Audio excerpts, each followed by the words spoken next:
Hey guys, in this video, I will show you how to fix the fail to connect your YouTube account to Discord error. Alright, let's begin. So, the first thing that you want to do is open up Discord. Over here, go into user settings, then click on connections. After that, try to connect your YouTube account.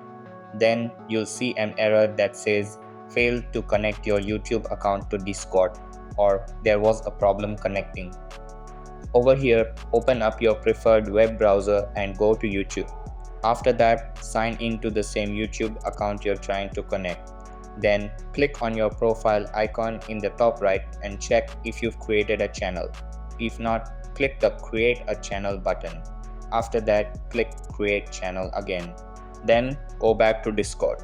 Over here, click on Connections again, then select YouTube. After that, choose your account and click Allow.